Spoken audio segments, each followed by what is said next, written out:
Oh, it's you. Hey, greetings, humans. Welcome back to the Black Pill.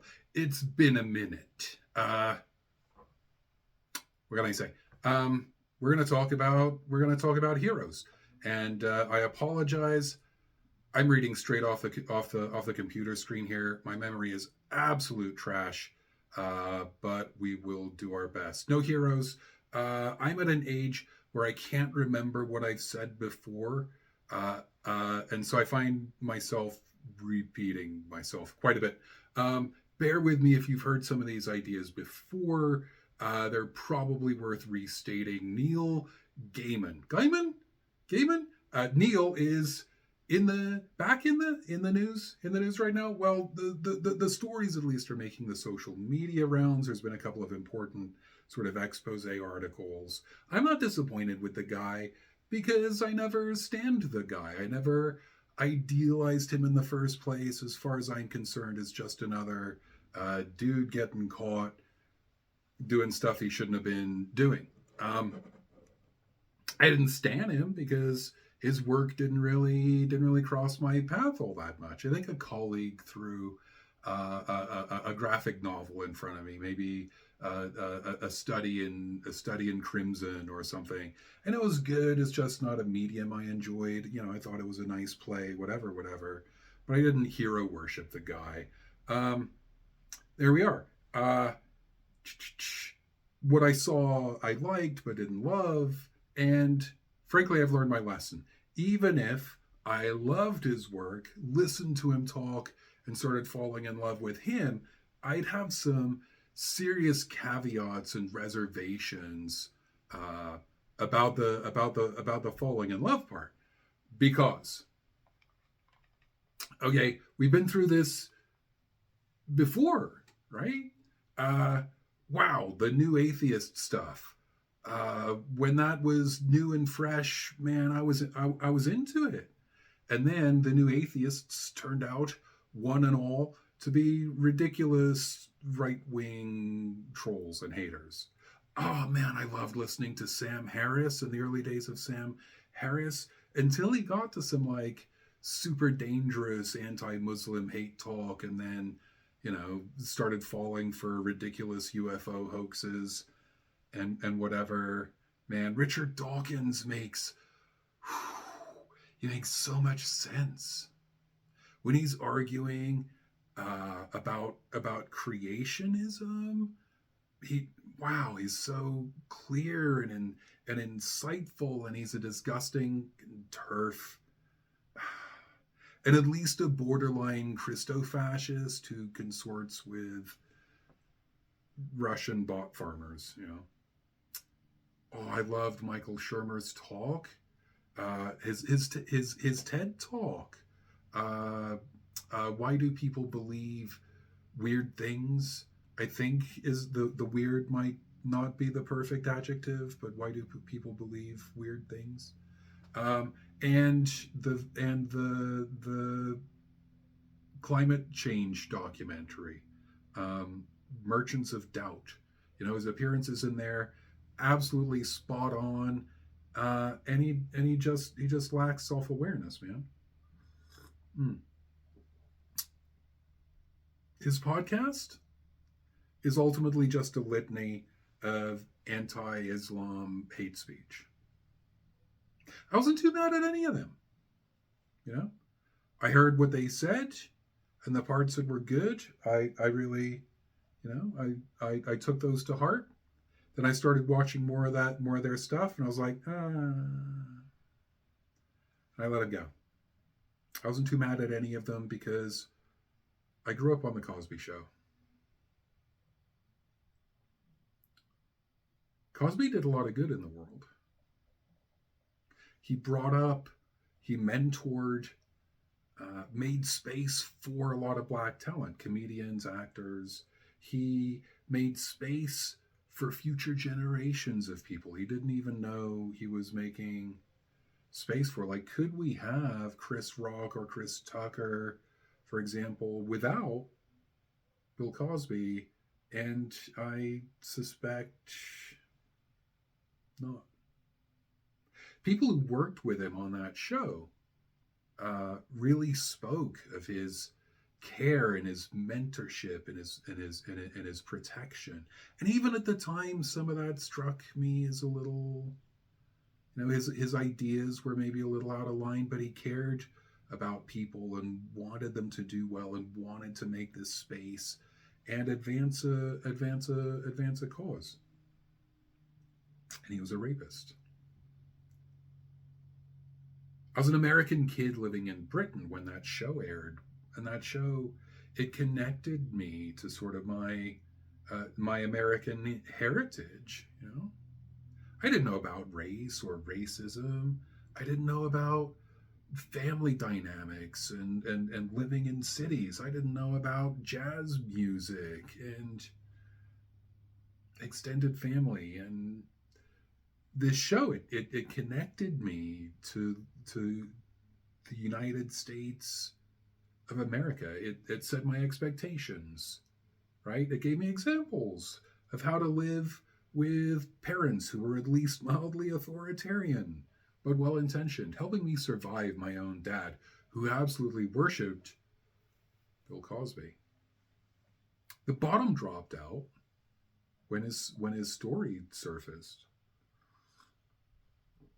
But the bottom was already pretty soggy. Okay. It started getting soggy when Bill Cosby, whose audience in his latter days was largely elderly white people, well, Cosby started saying some really dubious things about race. Like his position, he was a racism denier. His position in public was really basically, black kids, turn your hats around forward and pull your pants up, stop sagging your pants, and then racism will disappear and you'll be all right. It's pretty racist. He's into respectability politics, is I think the way we would describe his position in modernity, but it's pretty racist. If you have parents, you have to practice letting go of your heroes. Ordinary parents. If they were abusive and you clocked that young, you can stop listening. But most human beings, right? It's normal for children to attach to and hero worship their parents. One of our hardest and most important tasks in life is learning that our parents are mortal beings. They fart, they burp, they're hypocrites, they fail, right? They die. Does all that mean that their teachings have no value, that their love for us has no value, that we thereby...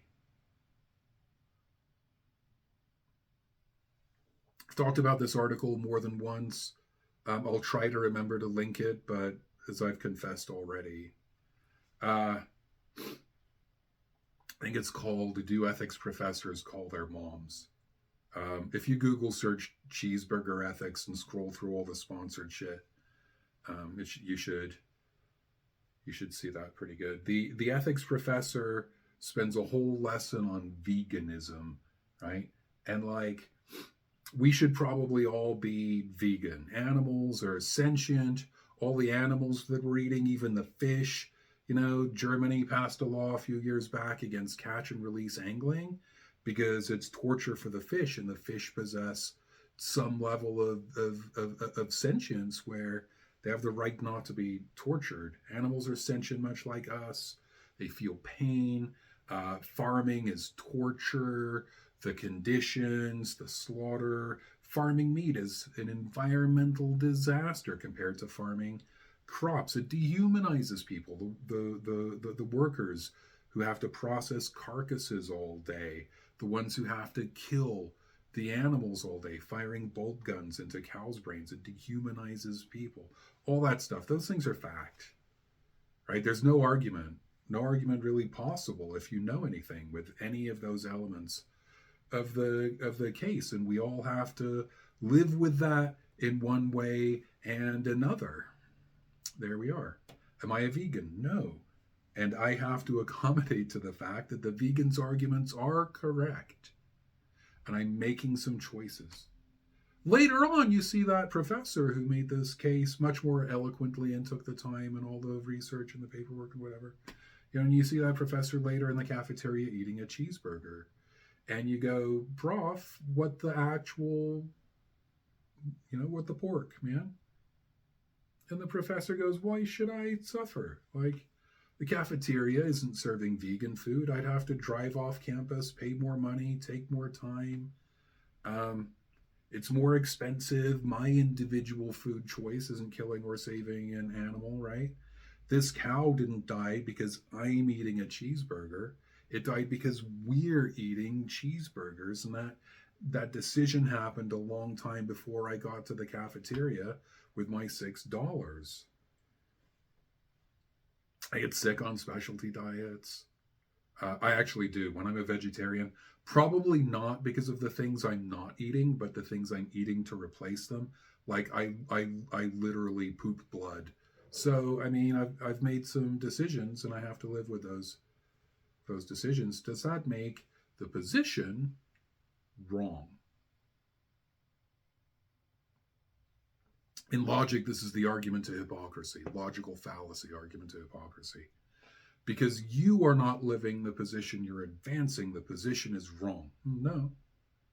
The position lives or dies on its logical merit, not on the merit of the person making the argument. Not even on whether they believe that position. The position itself is true or false. And you can apply logic and facts and evidence to that case. Would you want everyone advancing a moral case, an ethical case, to have to live by the strength of that case? Because, and this is the position advanced in this informal paper, this position paper, if that ethics professor knew that by advocating veganism, they'd have to drive off campus at lunch, and they don't get much lunch and whatever, they'd end up just going hungry. Would they still advance that position? So then you'd have people not advancing correct positions because they can't live with the consequences of those positions being correct. Are we still talking about Neil Gaiman? Yeah. Feminism. And to be fair, anti-feminism. They're in the zeitgeist right now. There's a lot of money to make and respect to garner holding and advocating feminist positions. If you can take the backlash, so we get Joss Whedon. My notes. I even looked him up so I wouldn't do this. I typed Josh Whedon. Joss Whedon. Oh, I can't edit it. I'm on read mode. He makes a good show, Buffy, whatever. He says the right things. And in the background, he's sexually harassing a 14-year-old girl.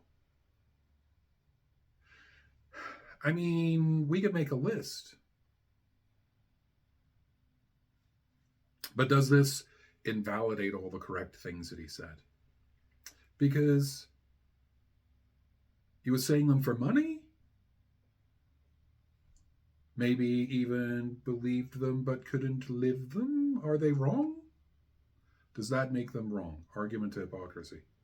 Throw him out, okay? Throw out Joss Whedon. Give him the old Evo. Cancel him, whatever, I don't care. Let go of Bill Cosby. Let go of Gaiman and Kevin Spacey, Ellen DeGeneres, Will Smith. Let them all go. Joseph Campbell was a racist and an anti-Semite. Carl Jung, Freudian slip, which is ironic. Carl Jung had sex with at least one patient. What about their art? What about the truths that resonated? Shall we all become nihilists and wade into the sea? Should we not look at art, not listen to music, for fear that the artist turns out to be problematic.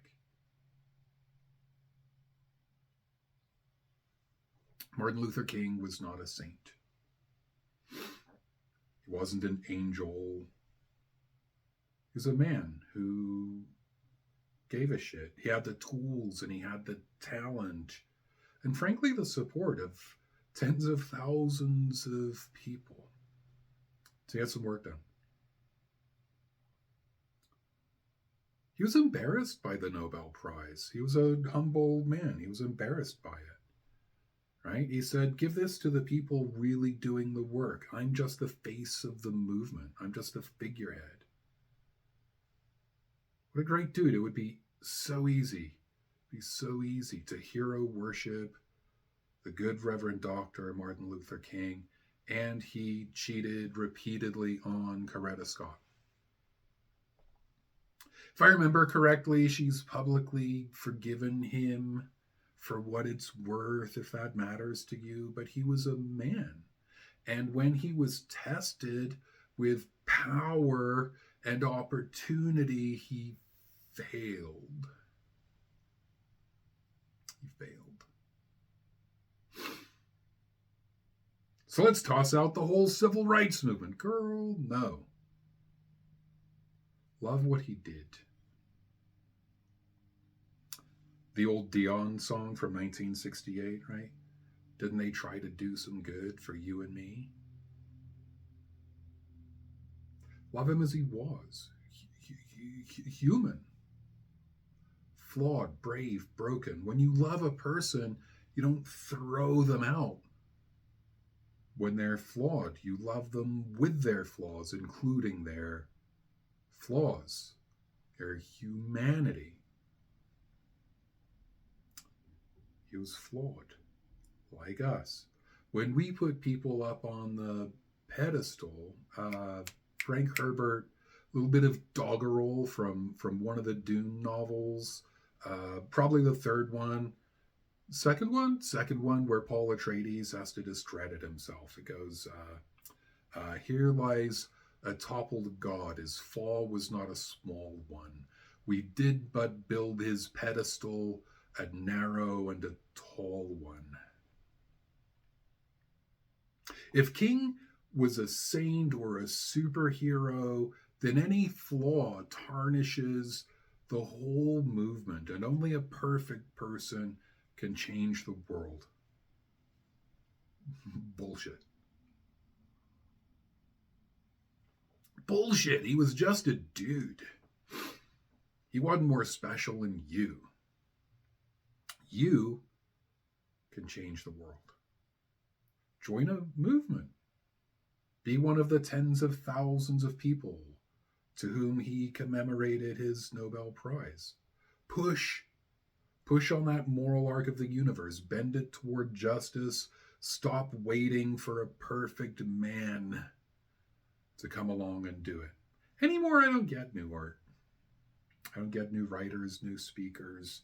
My world is really shrinking. A lot of it's disillusionment with the world, with the universe. A lot of it is my own slow collapse and degeneration.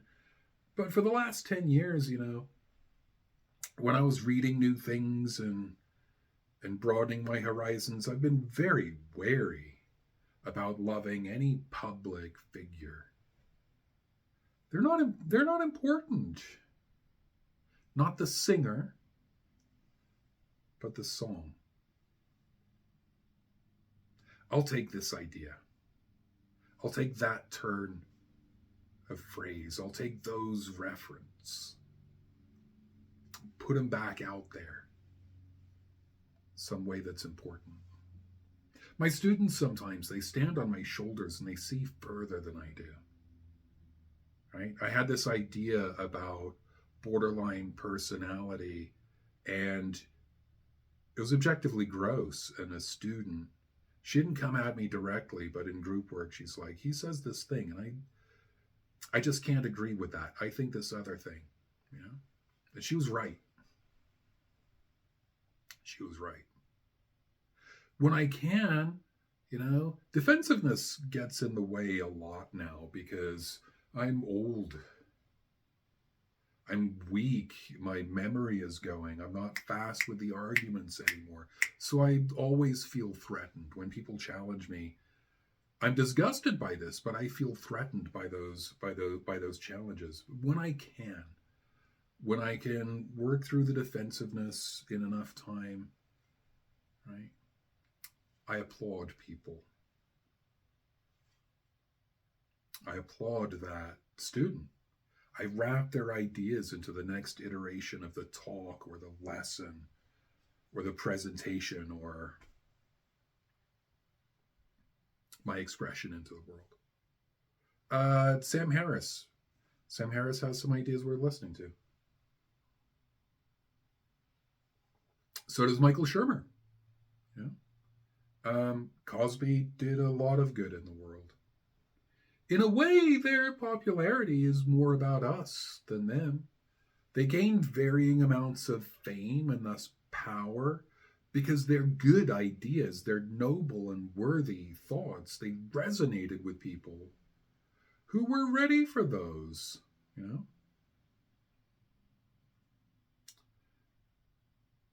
That's why, maybe, King said the Nobel Prize was for the movement. He was just there to accept it. No excuses for Neil Gaiman. He admitted to much of the pattern of which he's accused. There's really not much controversy left in those accusations. And I'll let you all parse his apology and make decisions about that. You know, does he mean it? Is it sufficient? Whatever, the same stuff that happens every time. I don't care. And which of his ideas are worth keeping? Which will we discard? Did he open up some new spaces? Is there more work to do? Who will do it?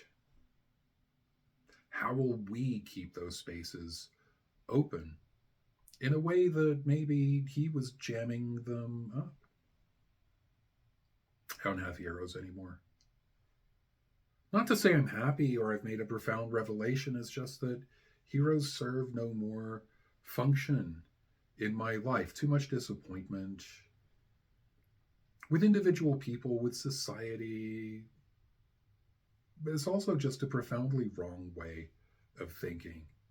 Oh, I loathe superhero movies. Your Supermans and your Batmans and your Wonder Women. I hate them. One special man comes along and saves us. Bitch, no. We have to save ourselves collectively. We have to come together in a movement and save ourselves. Stop believing in a person and believe instead in people. Take the good ideas. Let the rest go.